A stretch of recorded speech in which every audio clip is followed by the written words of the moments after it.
What's up, everyone? Welcome to the Roadmap, Benzinga's NFT show. We got a good one for you today. We are going to be walking through how to buy Sorare NBA cards and how to set a starting five lineup for the NBA season. Sorare has weekly matchups.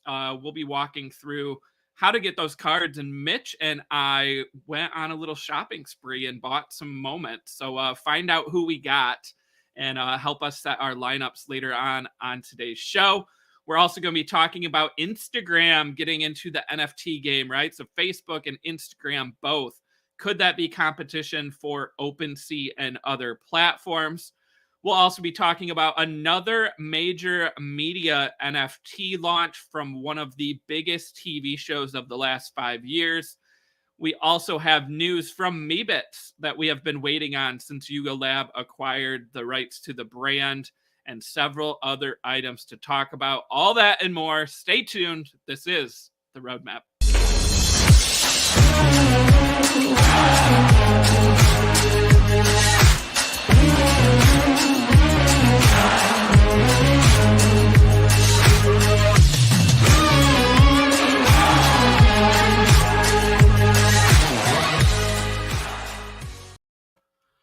All right, everyone. As I said, this is the Roadmap, Benzinga's NFT show. Before we dive into today's episode, want to give a shout out to our sponsor. Today's episode is sponsored by Sorare. Sorare is a global sports game and entertainment platform, empowering fans to live their passion for sports at a deeper level by collecting officially licensed digital player cards. They've partnered with Major League Baseball, the National Basketball Association, and over 200 soccer clubs around the world. One of the leaders in the sports NFT space. You can sign up for Sorare NBA right now and get 20 free cards just for signing up. If you use the link in the description below, you also get a free limited card when you buy 5 cards on the market. And if you want to know how to buy those cards, stay tuned. Later on in today's episode, we will be walking through how to get those cards and maybe some players to keep an eye on. Those NBA contests run Monday through Thursday and Friday through Sunday. 2 chances every week to earn prizes that include additional Sorare cards and coming soon NBA merchandise and tickets and meet and greet events. So super exciting and more coming from Sorare. Thanks to them for sponsoring today's episode. All right. Well, I think it's time to bring on my co-host and producer, Alyssa. Alyssa, what's going on? Sounds like we have a very fat list to get through today. Yeah, I feel like there's some big topics too, right? I mean, we've talked about Facebook. We even talked about Twitter on Tuesday, right? Because of Elon Musk purchasing, and they're also getting into the NFT game. So, I mean, Alyssa, like, do you want to? Let's start with Instagram then. Okay. So, I mean, we talked earlier this year that Facebook was, getting deeper into the world of NFTs, right? And it was that you would be able to, use an NFT as your profile picture. And they partnered with several platforms, including Dapper Labs, right? So you could even use like your NBA Top Shot or NFL All Day moment.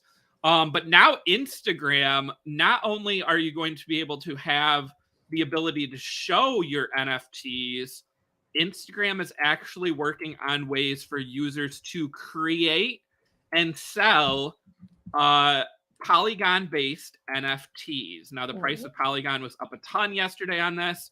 No surprise there. And it is, of course, a little bit cheaper and faster than Ethereum. So a big difference there compared to some of these other platforms. And they're going to test this with a small group of creators first, right? We always get those beta tests. But this is a big deal. Alyssa, what's your initial thoughts here on Instagram, not only letting users, highlight their NFT, but also create and sell NFTs on Instagram directly? Yeah. So when Twitter did it, you can only just show off your NFT, right? and you get like a fancy little hexagon. That's it. That's kind of cool to hear that you can actually like create and sell on the platform. And if it's done well enough, I'd see it doing okay. And and them going with Polygon, that's another. I mean, I like it.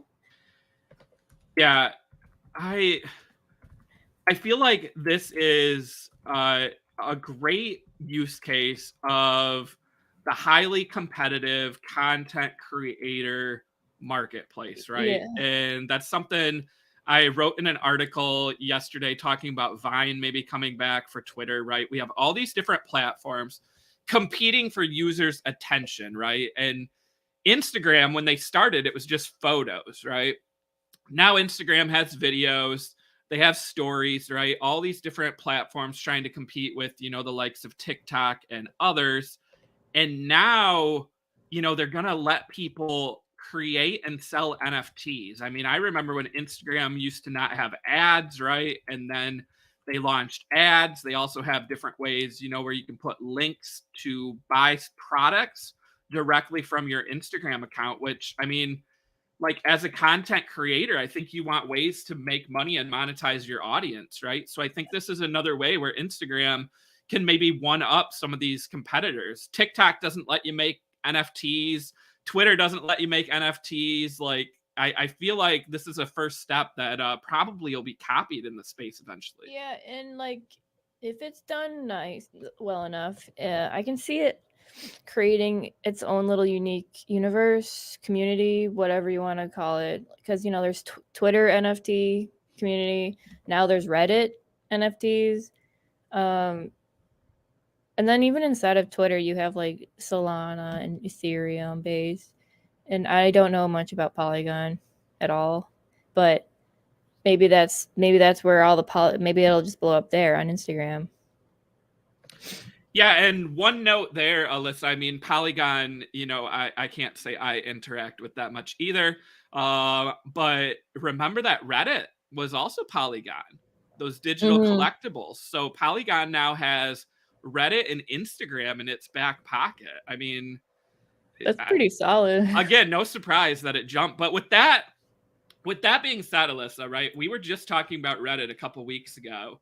We haven't really talked about Reddit again because that kind of went away, right? Same thing. GameStop NFT Marketplace, super popular at launch, kind of went away. Yeah. Coinbase NFT Marketplace, yeah, we don't need to get into Coinbase. That one faded away, right? All these different platforms, they come and then they kind of go. So, the question here is, can Instagram do enough to not only get in the NFT space, but also sustain any kind of initial momentum that they have? I mean, what are your thoughts on that, Alyssa? That's probably why they're making it to where you can create and sell on the platform. Yeah. I mean, I don't know what else they can do to like stay on the map and not like flop like a few have done. Yeah. I mean, in that regards, and since I brought up Coinbase, right? Coinbase, has millions of people with accounts. They had over 2 million people on a wait list for the NFT marketplace. So there was this huge demand potential for their platform. Instagram has hundreds of millions of people, right? Like, how do we estimate or like think like what kind of numbers this could do, or like how many people are gonna create? Do you think we're gonna get more geared towards like photography NFTs, right? Like maybe your Drift and people like that, right, that have been putting out these killer photos over years. Instagram is going to give them a platform to, hey, take your photos and make NFTs out of them. Do you think we get some crossover with PFPs? Do you think, like, is this more geared just to the people that have already been creating and not necessarily like new people? I think because Instagram, yeah, it's picture based. It's not like sharing whatever thought comes to your brain on Twitter. So I don't know.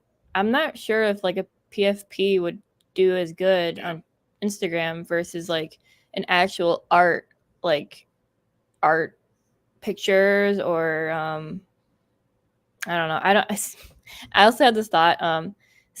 There's a lot of users on Instagram. I don't know the exact numbers.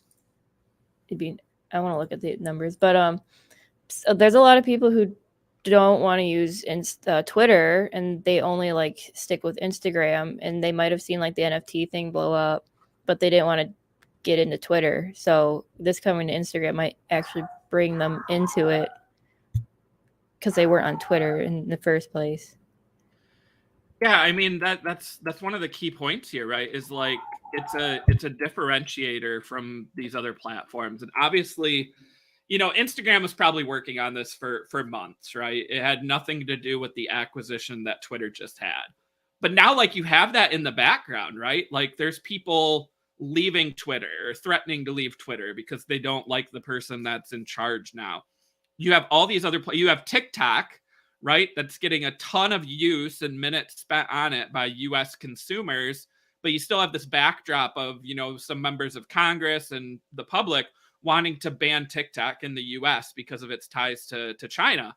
So you have some of these, events for your competition happening. And, to me, I feel like Instagram, again, I just feel like it's an opportunity for them. And, they probably don't have much to lose, right? Like, what are they actually spending to kind of launch this and get it off the ground? Like, I don't know. Right. Yeah, you got a point there. I'm just interested to see what's going to happen. And also the dogs are too. The dogs are loving this. That's the thing. Like the dogs are like, hey, remember that picture you put of me on Instagram? Make it an NFT, Alyssa. Like that's what they're telling you right now. Is like we want to be NFTs. So Actually, think about it. Your favorite dog influencer suddenly makes NFTs of their little cute pug or their Doug little the pug, Doug the pug. Yeah, Crusoe the wiener dog. Like there's a couple that my kids know. These dog accounts on Instagram. That's a great they point. could they can market it off as like you can help support me and my animal or this dog that you you love by buying my NFTs, and you get some benefits from that too, not just you buying like some I don't know a picture because I've seen a few where they just take a picture, frame it, and sell it. They could do it in an NFT.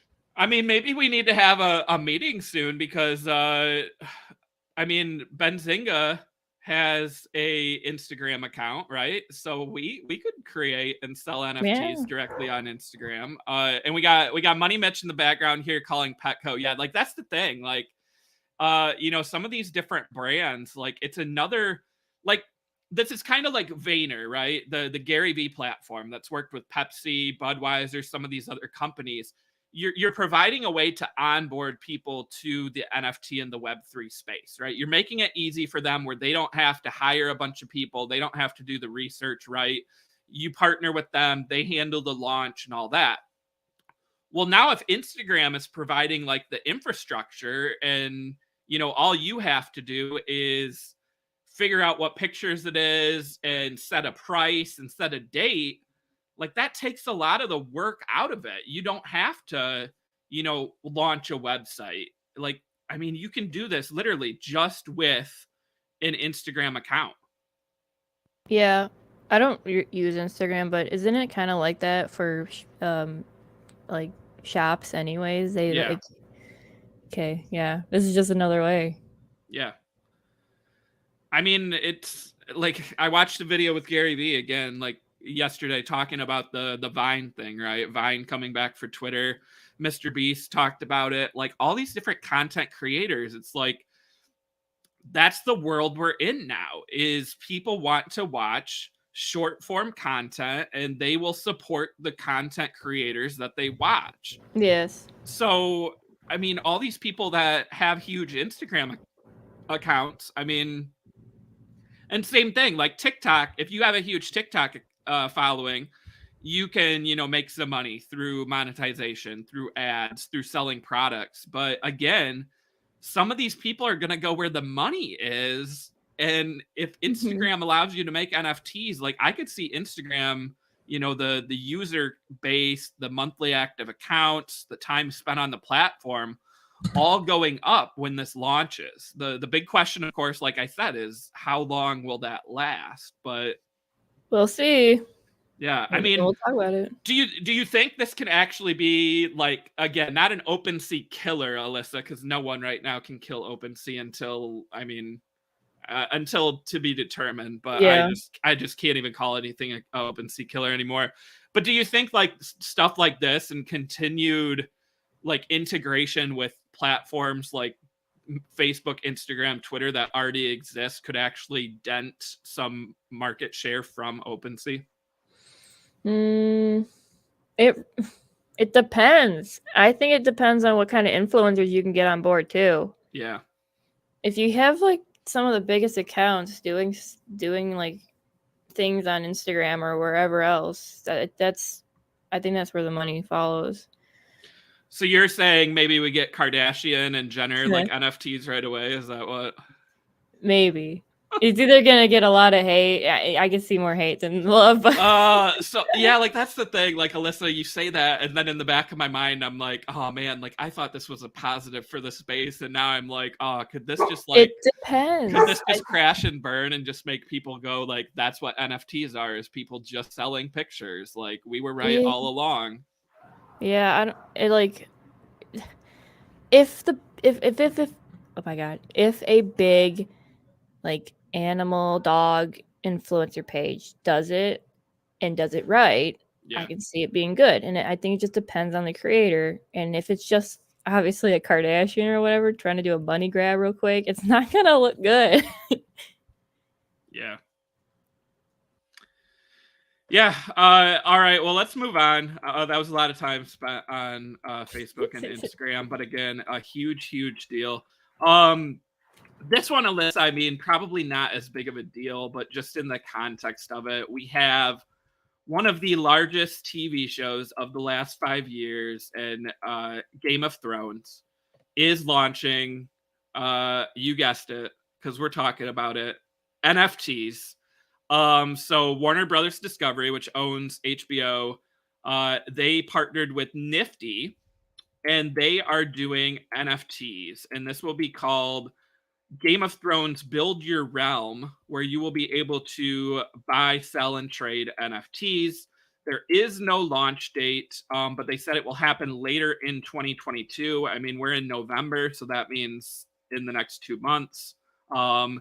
And they've partnered with Nifty's before, so there is some familiarity there. They did before Space Jam NFTs, Matrix NFTs, and then the design studio that is working on this previously did the Batman mask, the Bat Cowl NFTs, which we talked about on the show months ago in what seems like forever. And I mean, Alyssa, how long ago was it that we were just talking about the Lord of the Rings NFTs? That was pretty recent, right? And that was more like where it was going to be you bought an NFT and you got that, behind the scenes, director's cut, 4K, like DVD style, Not worth it. backstage access or whatever. This is more like you get something, and I mean, I hear build your realm, and to me, like it sounds like metaverse style Yeah. almost, right? Like, and then Alyssa, go back up because you flagged this to me when we were talking about it earlier. Here I am saying NFTs, Mm-hmm. and then we look at this picture, and it says a digital collectible experience. Alyssa, what do you think? Game of Thrones, HBO, they could have called this NFTs. They could have called this Web3. They could have called this Metaverse. They went with digital collectible experience. Do you like that or no? Yeah, I'm behind it 100%. I just think the word NFT, non-fungible, I think it's got a bad rep right now. And I think especially because like we had like Stranger Things and Lord of the Rings saying they have NFTs. No, I like digital collectibles, especially when it's like with a well-known thing like this. It just makes more sense to me. Yeah. There's so many directions we can go with this, Alyssa. I'll start with the Lord of the Rings that just happened. that one was kind of a miss, right? Let's call it a miss. Like, is this smart of Game of Thrones to hop in after, you know, another huge brand just did this, and, you know, maybe it didn't turn out the way that they wanted? Is it poor Yes. timing? No, I think it's fine. I think I'm thinking of it as like, oh, see those guys? Like they sucked at that. Look at ours, and we're better. Buy ours. Also, speaking of timing, Alyssa, like, here's again where, like, this is one of those things that sometimes, like, I just don't understand, right? And I'm not in charge of HBO. I'm not in charge of Warner Brothers. I don't want to throw shade too much. If someone out there from those companies is listening, hit us up. Come on the show and explain this. But Alyssa, the new season of the prequel, The House of Dragon, Game of Thrones, just ended. Mm-hmm. Right? Yeah. Why are we launching NFTs after the show is over? Maybe it's like do you want more? Here's more. That's very, very possible. That's all I can think of. Great point. No, great point. I'm glad you thought of that, and I'm glad, yeah. But to me, it's like, we don't know what the utility is. Like, we don't know, but like, this would have been an easy win to have done the NFTs before the season started. And if you had a Game of Thrones NFT, maybe you got special collector stuff for the new show. Maybe you got to watch the episode, you know, episode 1 like an hour early or something, right? I mean, they probably wouldn't have done that, but imagine how big that would be, right? Like, yeah, we don't have any details of what this is gonna be. We just know it's this. Like, yeah. Okay. And they said 2022. So again, like, they've got 2 months. Yeah, they say like the winter is coming. Yeah, the winter December. like that was immediately what I thought an article could be titled. But this is the Variety article. What did they title theirs? Game of Thrones NFTs are coming. Okay, so they just went kind of generic. But I see your point. Doing it like maybe even mid-season. I don't know, when the hype is still really, or at least after the first episode. Yeah. I feel like there could have been like FOMO behind that one and just they bought it. But we don't know any of the details behind these. Yeah. So I'm going to stick with what I said. Yeah, no, I agree. I think that's, you know, maybe why the timing now, but I just wonder if maybe they had been planning to do this earlier and it just didn't, you know, work out the way they wanted. Want to get to that comment. Yeah, thanks for flagging that. That was gonna be my next place. So you read my mind, Alyssa. Zen Bullish, one of our loyal viewers out here. Shout out to Zen Bullish. Non-fungible just sounds so negative to begin with, in my opinion. You're absolutely correct. The it literally starts with non, which is like a negative word. So that is like, yeah. Okay. And I feel like a lot of people didn't know what NFT stood for. Yes. Like the acronym, a lot of people don't know how to explain fungible versus non-fungible. Yes. I just think it makes sense. The question is, like, are we too deep in the weeds of calling it NFTs and going by NFTs? Like, how hard is that going to be to transition out? And what is the right term to use? I mean, I do like digital collectible, but I feel like Reddit like kind of owned that.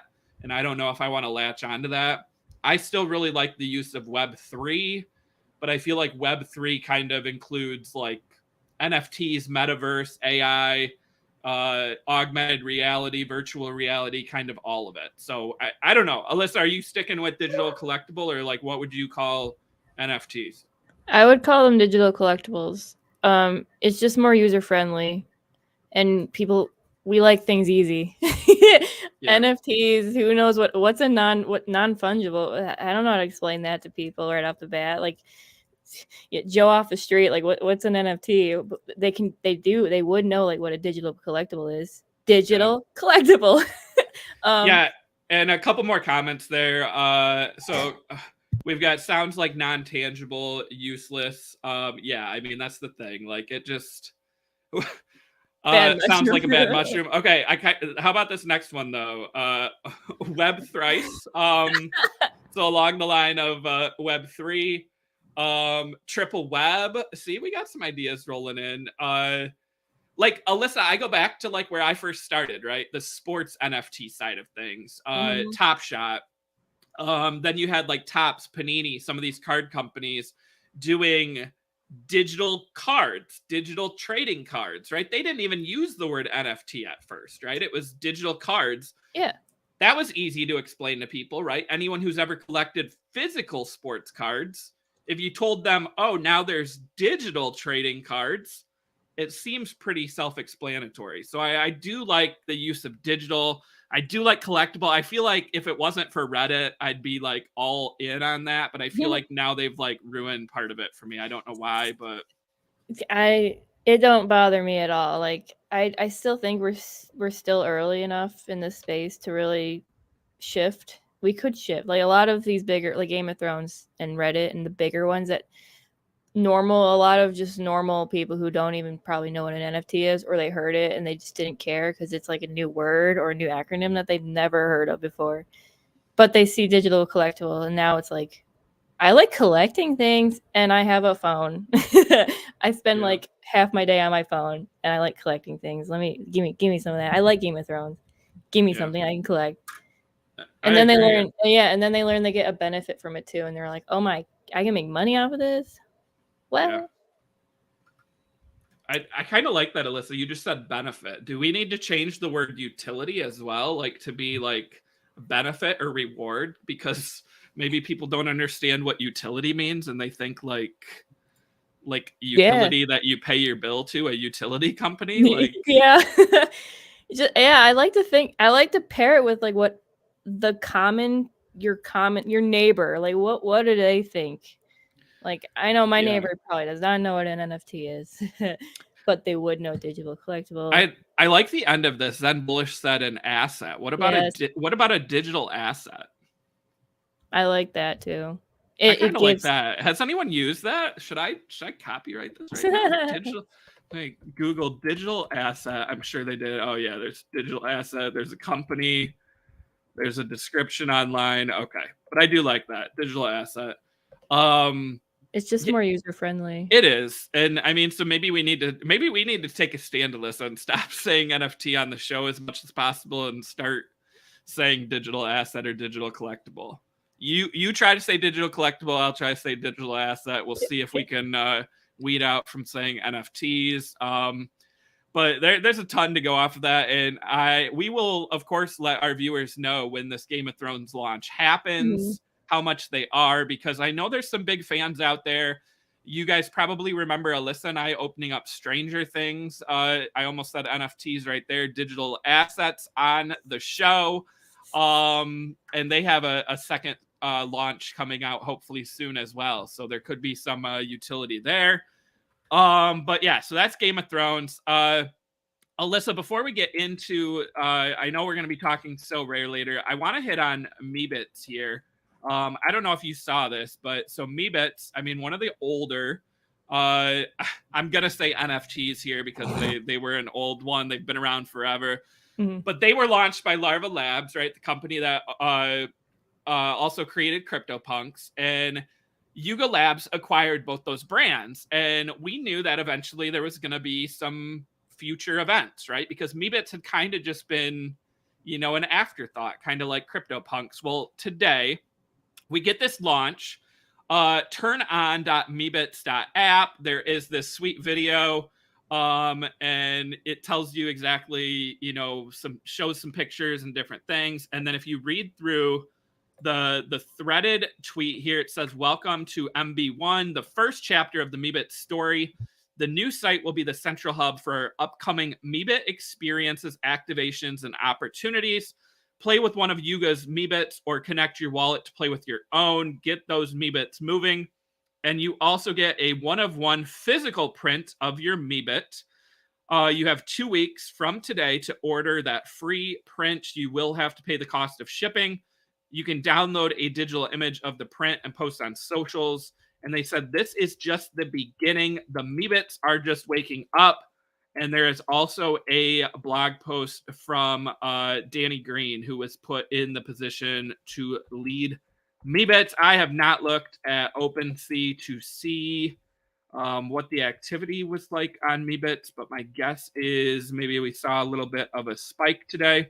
Let me pull it up. Looks like, yeah, there was definitely a bunch of sales within the last 4 hours.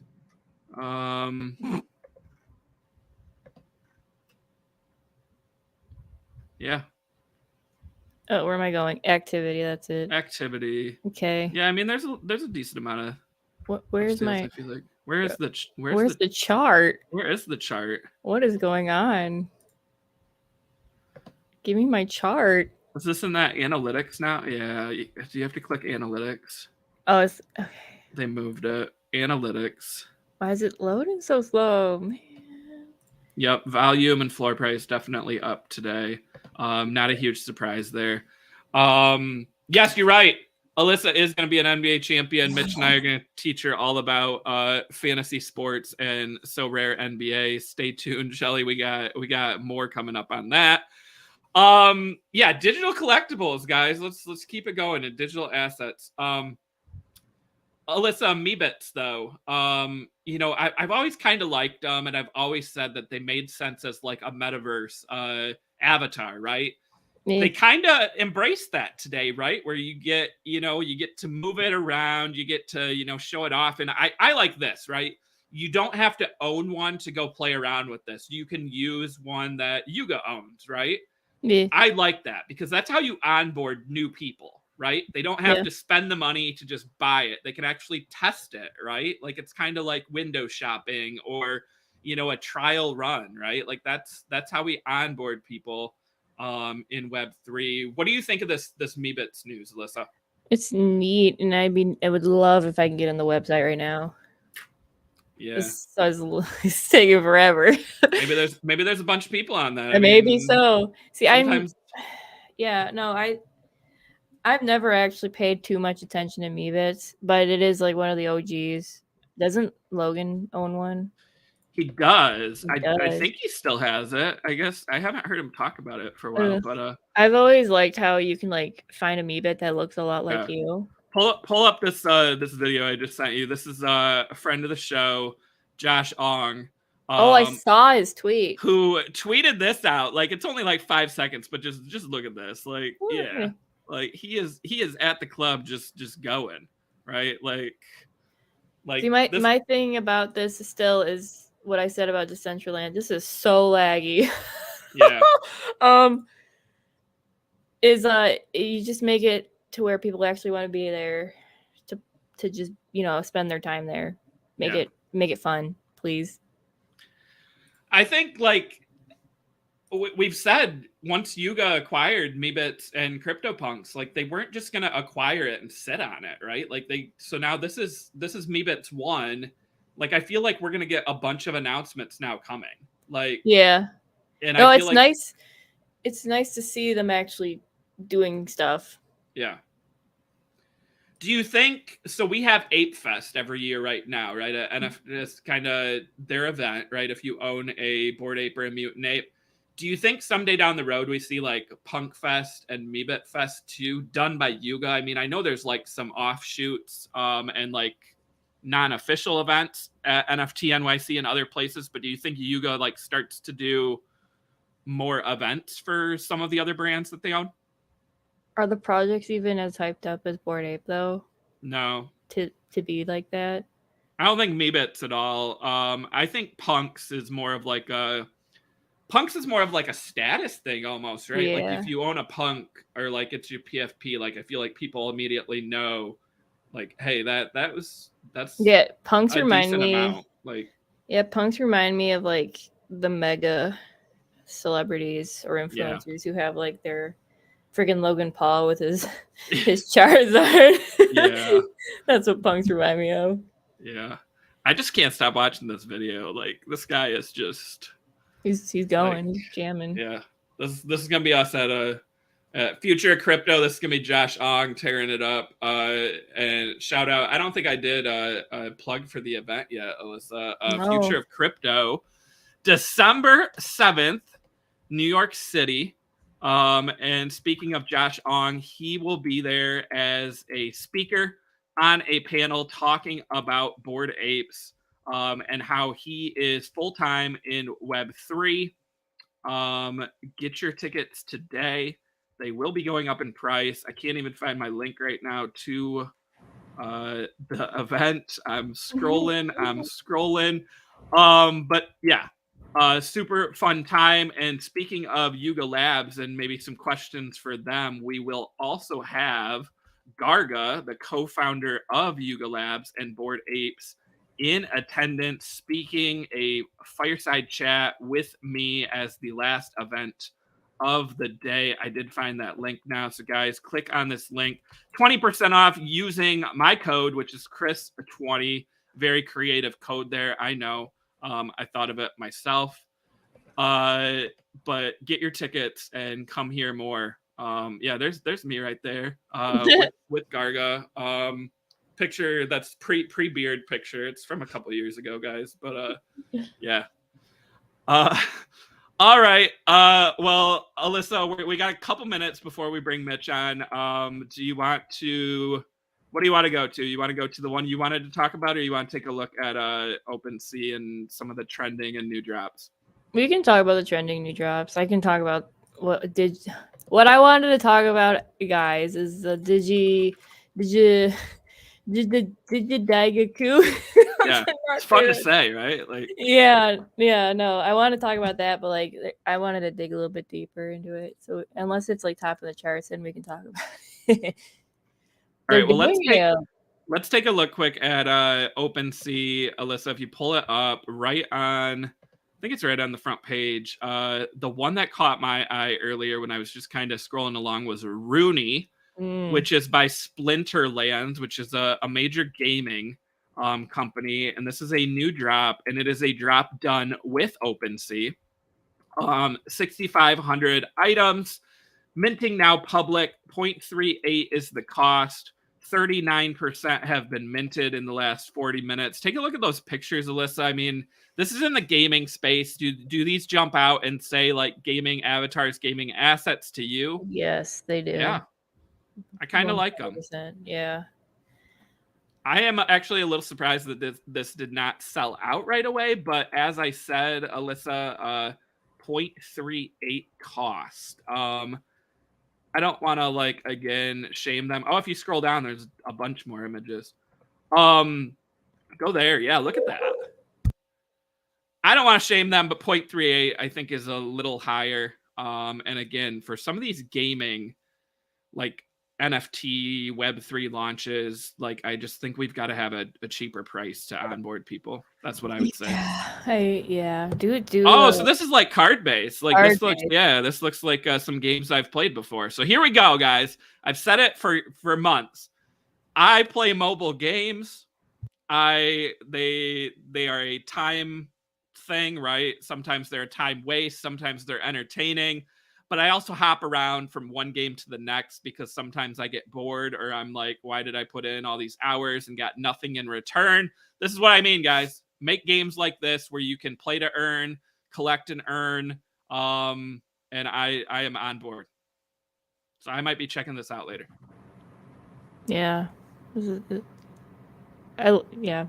you like the card style, the turn-based? I do. I played a lot of Hearthstone at first came out. Yeah. Like a lot. You're like, yeah, too much now thinking about it. But yeah, I haven't touched a card game since. Yeah, that probably. But yeah, if you can make money though, it's worth. Yeah, see, that's what I'm saying. Like, yeah. All right. Well, I think it's that time. We got Money Mitch in the background. I think he's ready to go. I think it's time to bring him on and talk about Sorare.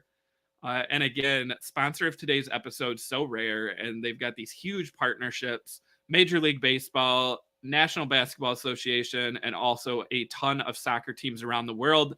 And we actually shared on Tuesday's episode that there was a rumor that they were partnering with the English Premier League, right? One of the biggest soccer leagues. Alyssa, we've talked about sports NFTs for months.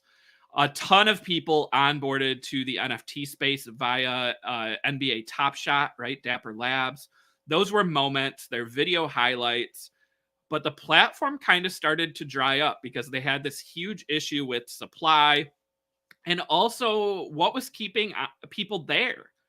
And again, I used NBA Top Shot. I liked NBA Top Shot, but I am on Sorare all the time now because they have this gamification platform and system that has me more excited for basketball than I can't remember when. But let's bring on Mitch and hear his thoughts here too. So welcome to the roadmap, everyone. The one and only. Let's Money go. Man.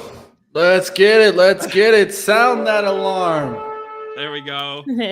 Mitch, let's start with that, right? So I just said a ton of people onboarded to NFTs with NBA Top Shot.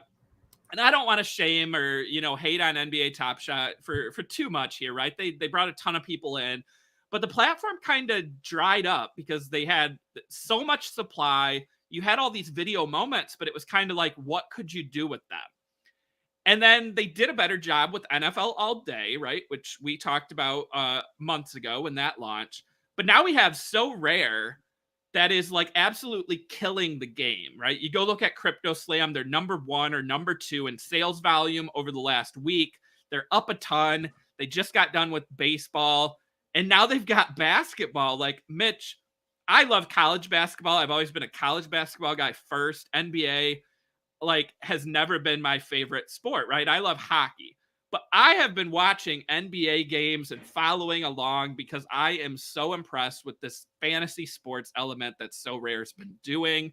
And I know you're a big basketball fan. Like, are you watching and paying even more attention now with playing the Sorare game? Yeah, and it started to bring me attention to even some of the, let's say, not even the top players, right? Yeah. Like I have Deadman, and I'm going to talk to you guys about what I did in my recent common competition. I'm going to share with you guys some special news. I haven't even told Chris there, so stay tuned for that. That's coming right next. But definitely, this is what you're looking for. You're looking for the gamification aspect. A lot of people say, where's the utility? Well, it seems like this utility is every single week. Yeah. That right there creates a whole nother aspect that a lot of NFTs just don't even have. Yeah. And Mitch, you just heard me say from the background, right? We were just talking about Splinterlands, a Web3 gaming company. 0.38 is the cost to get those NFTs today. A lot of these games, you have to spend a ton of money up front. Yeah. Look at Sorare. Like, guys, you get 20 free common moments just for signing up. And, you're not going to be able to enter the biggest contest, right, with your commons, but you can actually earn limited moments and earn better players as you go.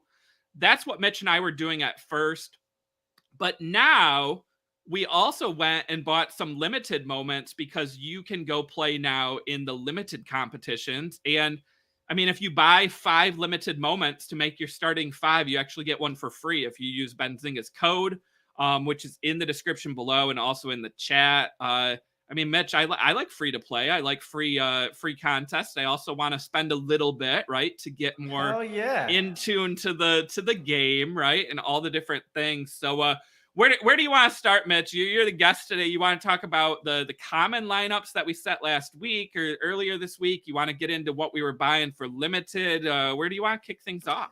As you can see, I'm itching back here. I'm ready to go. I'm so rared up. You get that one? So wow. Let's like plug that. Let's get it rolling here. Now let's take a look at what I did. First thing we wanted to do, Chris and I said, let's truly compete at the common level. And then let's work our way up to the limited. So stay tuned for what we did with our limited. But look what I was able to do with the common competition.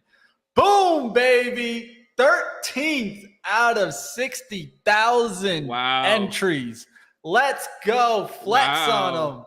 Flex on it, because soon, I'm telling you guys, I'm going to be itching for that first place finish. And as we go into the limited competition, of course, it's not out of 60,000 anymore. And the reason why it's 60,000 just shows you also that free to play and free to start to play, right? That's what I'm going to call it. Free to start to play is so important because it's getting, 60,000 people to join in here. And as you can see, I didn't do too bad on my MVP side too, figuring out strategy. And that's really the fun part of, I think, Sorare and this fantasy style gamification is that there's some strategy to play here. So not bad. Common tier 1 projected the top prize for the common side. Now we're going to start making our way to the limited side. But I wanted to show you guys that we can compete with the best, and we're ready here at Benzinga. That's awesome, Mitch. Shout out to you. I think I finished 1200th something in one of the competitions, was the best I did today or for this weekly matchup. But yeah, like, I loved playing the common challenges, but you know what that did? It just made me, like you said, right? I wanted to dive even deeper, and we were able to kind of do a little bit of I wouldn't call it a competition, Mitch, but we went and we took 2 different approaches. And what we did was Mitch and I each took $250, and we said, hey, you can either spend this on, you can buy as many moments as you want, right? Limited moments. You can either enter one contest, right, with a killer starting 5, or you can enter the 2 contests for limited with 10 players. And we took different approaches. We didn't even really talk about that up front, Mitch, right? It's not like we said, hey, one of us do this, one of us do that. But natural instinct kicked in, and Mitch went the route of, I'm going to make the best starting 5 that I can, utilizing the salary cap, the value players, but also some of the best players around. I took the other side. I own 11 moments now, but my goal was to get 10 good, solid players, right? There's some stars and there's some players who come off the bench that put up good stats, right? They're those multi-category guys. Because I wanted to enter both contests. It doubles your chances to get prizes, and it kind of spreads the love around. It also means I can, send players from one to the other different times of the week. But that was kind of my strategy. But Mitch, you want to kick things off here and show everyone? Yeah. That So rared killer, up, man. Let's go. Let's get You are it going. so excited. Show everyone what All you right. spent your $250 on here. Perfect. And walk everyone through maybe why you bought certain players. Sounds good. I'm even going to look, watch this. A little bit of music. All right. Let's do daydreaming. I like daydreaming a little bit better. There we go. Let's go. Let's get it going, team. So I'm here to go ahead and announce my starting lineup. This is going to be for the limited champion competition. I'm going to be trying to do the biggest one, right? There's the limited contender, and then there's the limited champion. So I stepped up to the plate and tried to make the best team that I could do with the 5 with this 250. Like always, if you want to separate it into 2 teams, like Chris's approach, you can always do so. But I wanted to go for the shebang. You guys see me in 13th place. Soon going to try to be in first in the limited champion competition. But let's announce my starting lineup. So let's start it off first. I'm going to go ahead and bring in my first player here. He's going to be, of course, a forward here, 36-year-old. And this is a little bit more of my lower pick here. Got to save some of the cap, but I got you guys. I'm going to give a little bit of announcer style entry here. So starting here in the 5th spot at the forward position, we got none other than, and here you guys have him, Jeff Green. Of course, I would miss his picture there. I got everybody else but him. But let me make sure that I get him up here. I got him right here for you guys. I'll just go ahead and bring him up here so you guys can see his picture here. Cards. There you go. Boom. Jeff Green is going to be my first pick. The reason I picked him, he's a 15 entry on the cap. Very low cap here, but one of the things that I would say about Jeff Green is his scoring, right? His scoring a couple of times this week, he scored 25. And so with that being mentioned, looking for a value pick here to start it off. Next pick, I'm going to give you guys the good ones now. Let's get towards the good. All right, next up, it's going to be at my guard position. We got a local player I won for here. Is going to be Dennis Smith Jr., number 8 guard for the Charlotte Hornets. And just to give you an insight on his last scoring games, he scored 29 in Chicago, 49 for Sacramento, and Golden State, he got 34. Only a 27 cap. So check out Dennis Smith Jr. Next up, in the 4th spot, we got, of course, Vucevic. This is my center here. I'm excited to have him. And the big reason I want him on my team is the rebounds. This guy gets at least about 15 to 20 rebounds a game. So easy double-double here. That's why I'm going with Nikola Vucevic. Let's go to the next one here. And this is when it really starts getting important, when you're looking at your top players, right? When you're looking at the MVP, who's going to be your top player? How much money are you willing to spend is so important. So let's talk about what I spent on these, and I'll also give you guys exactly who I got. So in my top position here, and not going to be the MVP coming up next, is of course going to be a big man. I'm looking for easy consistency, and that's going to be Karl Anthony Towns. Of course, Cat here is so important. He gets the rebounds that are needed. Big court right now. He has a big teammate, right? He has probably one of the best teams, I think, in the NBA right now, and definitely underrated here. And the key, of course, is going to be the cost, right? What did we pay for it here is going to be so important. So if you take a look here, Anthony Towns is going for around $80. I was able to get him for $67.56. So the big thing here is trying to get some of these big boys for a little bit of a cheaper value. Last up, my MVP, DeJounte Murray. Don't miss it, team. He's a monster. Just to give you an insight, I got this for $73.37. A little bit more expensive, but definitely for your MVPs, you're going to have to be paying up somewhere between $60 to $80 here. Last game against the Knicks, he put up 71. Not bad. Against the Raptors, 32. Milwaukee Bucks, 43. And before that, Detroit Pistons, 40. So common to score above 40 and sometimes putting up as many as 71. So not a bad little squad there for me. And of course, I will be setting up that lineup to play this weekend. And you guys can do the same. Check out Sorare. Let's go ahead and back to my man, Chris. Awesome, Mitch. I don't know how I'm going to follow that up. I'm going to walk through a little bit different here because I got 11 guys. So let me kick Mitch for a sec. I'll walk through my 11 players, and then maybe Mitch can tell me who his favorites are, and maybe we can make 2 starting 5 lineups here if we do have time. Let me go ahead and got to share my screen here. Pull up my guys that I got here. And again, I mean, we're talking 11 different players. But let's walk through. Set my screen here. I don't love that. There we go. All right. So up first, we have Jusuf Nurkic, who was $37.92. He is a 37 cap. But his stats very consistent over the last 5 games: 46, 53, 23, 40, and 27.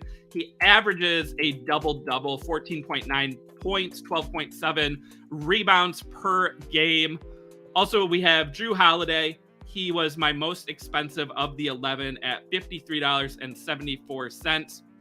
His points over the last 5 on Sorare: 39, 49, 67, 40, and 29. Another great MVP potential there. Then we have Kelly Oubre Jr., who is a cap of 27, $31.46 over the last 5 contests: 46, 27, 38, 18, and 29 points. Next up, a bit more of a value play. Landry Shamet, he is a cap of 12, $4.64. Last 5 contests, 8, 19, 13, 5, and 16. And as we scroll down here to the next 4, we have Draymond Green coming in with a cost of 27 on the cap, $21. Last 5 contests, 25, 22, 37, 14, and 30. Multi-category guy, 9 points, 6 rebounds, 5.4 assist average on the season. Then we have Rui Hachimura, cap of 22, cost of 18.64. Last 5, 30, 22, 30, 17, and 14. Then we have Cody Martin. This one is an interesting one because he has a cap of 16. He only cost me $4.78. He was injured. He played only 1 minute so far this season. He is day-to-day and ready to come back. His stats from the last 4 games of last year, 23, 23, 14, and 23. I think this is one that could go up as he comes back. So definitely excited to get him where I did. Then we have Duncan Robinson, cap of 12, one of my lowest, $7.71. Last 5 contests, 14, 25, 4, 7, and 12. Then we scroll down here to the next. We have Mike Conley, cost me $17. He's a cap of 27. 22, 33, 28, 24, and 31. So rare points over the last 5. Very consistent. He averages 7.5 assists, which is 15th place in the league right now. Another multi-category killer there. Then we have from the Detroit Pistons, Bogdanovich, cap of 27, cost of $25.92. His last 5 contests, 10, 38, 30, 31, and 42. Why did he only get 10 points last contest? His 14 points was the lowest of the season. He also had 7 turnovers, which are negative 2 points each. So that wiped away a little bit of his production. I think he could rebound in the coming weeks. And then lastly, we have Isaiah Hartenstein of the Knicks, cap of 26, $14 was the first guy I bought because he is climbing up. Last 5 contests, 26, 28, 26, 18, and 19. Those are the 11 players that I got. Let's bring Mitch back on. Mitch, those are my guys. I got 11 of them. Not bad, not bad. I'll tell you one thing, you were spending that money wisely, at least I can see there. It's definitely going to be fun to see. You know, one of the things in being in both competitions is we saw it in the common. We were getting those rewards consistently. And so that's one of the things that I know Chris will be able to build up a lot more cards than I will in the limited. And I think the important part is trying to get one of these like good cards as a reward, right? Because that can give you so much money here. You can make back probably about half of this 250 for just getting a good card in one of those kind of gifted rewards. I know in the commons, you guys saw right there, I won this week. Well, got close, 13th place. And a lot of that was getting a reward. And who did I get? My man Hero. Tell me how my favorite player in the NBA, they gave it to me as a reward. I wasn't complaining. So rare. Looks like you might have been reading my cookies there or something, because I wasn't mad to see it. But one thing that I would say from your roster, names that I like, definitely going to be watching how Drew Holiday kind of performs. I think that he's definitely one of your best cards there. I don't know if you have him in your MVP roster spot, but he's a monster, consistently scoring in the 40s. And one of the things that I like is he doesn't need the points to score in the 40s. He can do it with assists. He can do it with rebounds. And that's what you want to be looking for, right? Somebody can also get some steals. Those steals will add up really quickly. If you can get 3 or 4 in a game, it's a big move here. Now, one thing that I wanted to bring in here, a little added bonus, right? You guys see us. These are going to be kind of our roster set here. I'll let Chris make his lineup right at the end here. I just wanted to bring one more extra aspect for the show today, which is going to be and I'm going to try to do this every week, here is going to be my So Rare NBA top 3 undervalued picks of the week. So definitely keep your eyes on these. We'll see how they perform, but I got a couple of them to keep my eyes out for. And of course, these are going to be undervalued. What do I mean by undervalued is that they're scoring above their cap, their 10 cap game, right? Let's look at this. First up in third place is going to be Scotty Barnes, the rookie from the Raptors. Monster. He's been able to score in the 40s multiple times. He's only at 29 cap right now. So keep in mind, he is going a little bit more in price right now, but I'll tell you, there's a reason why. It's that undervalued style pick. My next one in second place is going to be a very known player, a veteran player, has been around for a long time, put out some monster numbers last night. Do you want to know? Take a guess, Chris? Oh, I don't know if I could guess. Last night, who put up? Let's see it. All right, none other than the veteran Chris Paul. Chris Paul. Not a bad little number there. He is at 29 cap and had a monster game last night. And this is what you're looking for, is rewards and value, right? He's getting in the 40s and the 50s for being at 29 cap. He's a guy with a ton of assists and steals, I feel like. Yeah. So again, he doesn't 12 need assists. He doesn't need the points. Like you said, he can do it everywhere else. So I like that.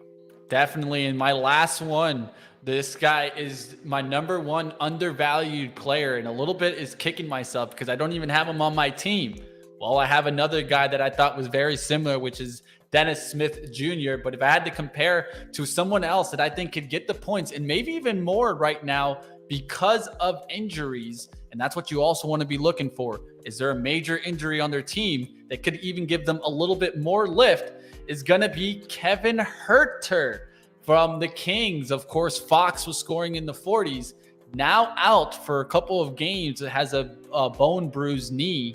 Now you're going to be watching Kevin. What kind of numbers can he put up now? I'll tell you one thing. He put up 40s for me this week, and I have him in the commons, but I don't have him in limited, and he's at 25 cap.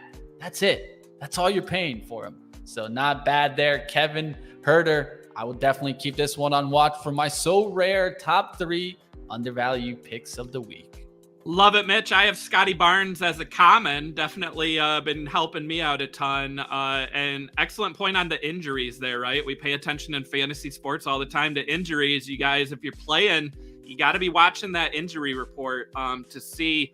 Mitch, I know we're over on time. You think we got time here to let's do your lineups here. So let's see what you got. Let's go ahead. Let's at least do my limited, the champion one, right? Okay. So I'm gonna, of course, make Holiday my MVP because he has the highest cost, right? Your MVP doesn't count against the cap. So guys, if you're playing, you want that to be your most expensive cap player because it essentially goes away.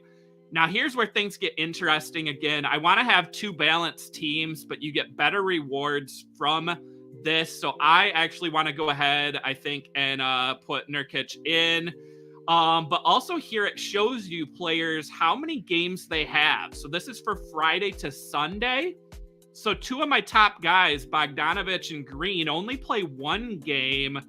Mitch, what do you think of that strategy? Do you want to play players that only play 1 game versus if you have comparable ones that play 2? I think what matters there is what you want to be thinking is their consistency in their point scoring. Yeah. If their consistency is like, that doesn't fall off, that it's not like a volatile player. What I mean by a volatile player is, let's say if that was 27 there, if you see him score 10 one game and then 40 the other, those are the players that I'd try to avoid when they're 1 games. But if they're consistently scoring really near their cap, well, then you're not going to have to worry too much because of the consistency. Yeah, and you can see above, my average per open position is 27. So I can actually put in all 27 cap players. So I think I'm going to do that. The question here, I think I'm going to put in Conley. He's a lot more consistent and he plays 2 games, as Mitch said, very important. I'm going to put in Bogdanovic. Like I said, his last game, he only had 10 points, but that was because he had 7 turnovers. I think he's due for a rebound here, and he only plays 1 competition on the week. Now, Mitch, here's where it gets interesting. Draymond Green, Kelly Oubre, Hartenstein, or one of the lower cap guys here. What would you say? What's your gut say for the play here for spot number 5? I think as much as I think Draymond Green can maybe do better for you in one game, I'd have to go with the pearls. My man Kelly Oubre Jr. rocking the white pearls in the picture. Love it. Do you see anybody else wearing I have jewelry? not seen that in any other pictures. You see, I catch the small details. Yeah. All right. Well, I like the fact that he plays 2 games, like you said. We're gonna go with him, so I am gonna go ahead and submit that. Lock it in. And then for my limited contender, we are just gonna go ahead and lock in the rest here. Cody Martin, though, is still hurt. He's day to day. I don't know if he's gonna be back. So I think we're gonna skip over him, and we are gonna go with Landry Shamet here. And I actually have a little bit of money left, so I don't think I'm going to lock this in because I might be able to scoop up another player here. Mitch, did you end with money left? Yeah, I still have money left. I have about $23 left still to get another player, and I do have one player that I'm not in use right now. It's a small player, like a 6 cap. And so what I'm thinking of doing now is trying to get maybe 2 more players with that and start working from the rewards to getting that next team, right? And so that's going to be my goal here. But just a tip also, you can hit submit on this and adjust it as long as the comp hasn't started. And so that's another important thing, is that you'll get locked in once the comp starts, but you can still adjust it if you need to. So just to give you guys that background, and another tip that I got this week really was put your players that you're not using in the training. The training practice. Why? Because you want to also get the XP. You also want to be getting that these players are playing and they're actually going to increase. That's why you see that 5%, right? Some players will start moving to 5.5% in the commons, in the limited also. And so you want to be working this up. The more you play these players, the more you're going to get the bonus that comes additional with playing the players for a long time. And that's another aspect that they added to the game. And that's to reward what? Well, the people that continuously play. And that's what it's all about here for Sorare. Definitely. Well, big shout out to Mitch for joining us on the stream today again. Sorare, sponsor of today's episode. Sign up, get your 20 free common moments, and then it's up to you guys. Either play with your 20 commons, try to earn additional rewards, or maybe deposit a little bit of money there. If you do buy 5 of the limiteds, you're going to get one for free by using that link on the screen and in the description. And like Mitch said, right, you earn those rewards, you can hang on to them, set better lineups, or you can sell those rewards on the marketplace and you can actually make some of your money back. So I'll tell you what, different ways to play. I'll tell you what, of course, we're keeping a little bit of a tracking on this link here. So if we get to where 40 players have signed up off of our link, I'm going to go ahead and give away one of my good limited cards. What? I'm calling it now because I think I'll be able to make some more. So I have no worry in that. So if you guys go ahead, sign up. It doesn't take anything at all. It's absolutely free. So, of course, we have to go and do this call to action. Get you guys onto the platform, and then I will go ahead and put some of the money on the line for you guys in the competition. Of course, be a nice giveaway. So stick around, team, right here on the roadmap. And speaking of signing up, you know who's going to sign up next week, Mitch? Ha ha ha! Alyssa! Ding, ding, ding, ding, ding. Winner, winner, winner! We're gonna get Alyssa to sign up, and again, we're gonna show you guys exactly how easy it is, right? Someone who doesn't watch NBA can still play along, have some fun. So I know Alyssa is super excited to sign up and get going. So you bet. But yeah, anyone in the chat, some of my jerseys to Rocky. Anyone in the chat, if you're playing along, hit Mitch or I up on Twitter. Let us know who you're submitting in your lineup. We'd love to hear about it. But we are out of time. We went way over. But again, shout out to Sorare and stay tuned next week. We got more great Sorare content coming up. And stay tuned to Benzinga's YouTube. More great shows coming up next.